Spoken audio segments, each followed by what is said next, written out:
So we're going to integrate a sphere for rho equals 2, so a radius of 2.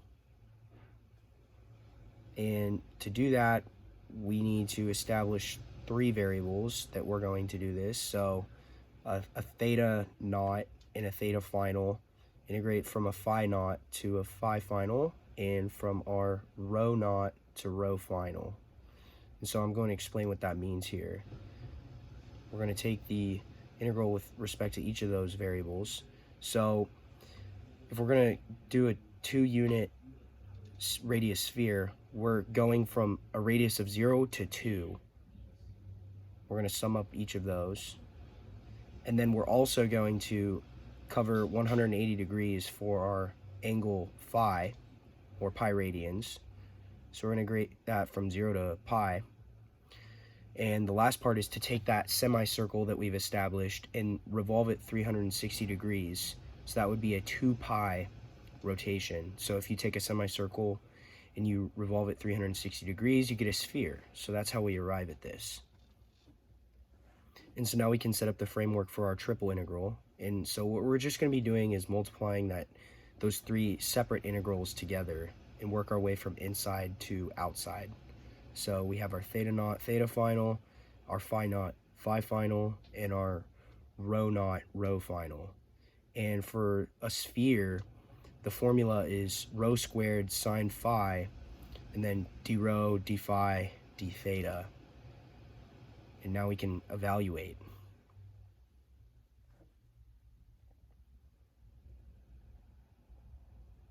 So we have our sphere, and we need to fill in our bounds of lower and upper, our lower and upper bounds. Plug in our formula. And so for rho would be 0 to 2, right? Establishing that radius. And then 0 to pi for phi, and then 0 to 2 pi for that full revolution to give us the sphere for theta. And now we can evaluate. So the first step would be that inside, that rho squared with respect to rho. And so for 0 to 2, rho squared d rho, we get rho cubed over 3 from 0 to 2 would give us 8/3. And now the next part is that middle area, that middle integral. So sine phi d phi from 0 to pi. And when we evaluate that, we get negative cosine phi from 0 to pi.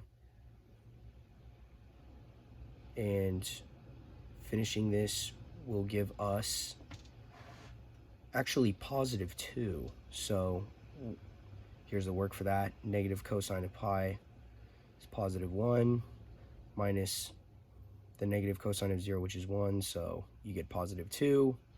And we're actually going to multiply that to that 8/3 and use that 16/3 for the outermost integral, our last one, for theta there. So we take our 16/3 from 0 to 2 pi with respect to theta. And we're going to evaluate that, and we get 32 pi over 3. And that is the volume of the sphere. While you may not use triple integrals in everyday life, the underlying math principles and math intuition are really good for problem solving in the real world. In our example, we took a sphere and we established that 0 to 2 radius. We revolved it pi radians or 180 degrees. And then we took that semicircle shape, revolved it 2 pi radians, 360 degrees to give us a full sphere. And what we calculated was the volume. I'm going to turn it over to my partner, Jackson Combs, who's going to do a practical application real-world problem focusing on rocket science. So when you learn any new concept in math, you usually ask yourself, what's the point of learning this new skill? Integrals are actually a really powerful tool in physics that you can use to solve a lot of problems. My personal favorite application is the use of integrals to derive the velocity of a rocket. It's actually a really simple concept, both physics and math-wise. All you need to know is the conservation of momentum and one single integral. So if we understand that a rocket has momentum at any given time, that is mass times velocity, which I will write up here, and that changes with time, because obviously as time goes on, the rocket is going to be expelling mass out the back and changing velocity. So at an infinitesimally small point in time, which I will call dt, we have that our mass, our new momentum equation is m plus the change in mass dm times v plus the change in velocity dv minus the momentum that is given to the particles being shot out that big back fire cone of any rocket, which is dm, times the momentum in relation to the rocket, which is v minus the v exit velocity of any particle shot out the back. So if we take that equation for momentum at time plus an infinitesimally small amount of time, and then subtract it from the original equation for momentum, we get the momentum at an instantaneously small amount of time, and we get that is mdv plus dm vex, which is a relatively simple equation.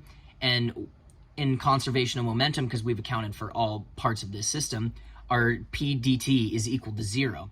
So we set that equal to 0. We can use some basic algebra to find that mdv is equal to negative dm vex. And from there, we do a little bit more algebra to get dv is equal to minus vex dm over m. And from there, you integrate. And one tricky part of this integral is that the integral of 1 over m is going to be the natural log of the initial over the final, because of that negative sign. So when we solve for that, we get v minus the initial velocity from that first integral equals negative vex times the natural log of the mass initial over the mass total. And that's our rocket equation.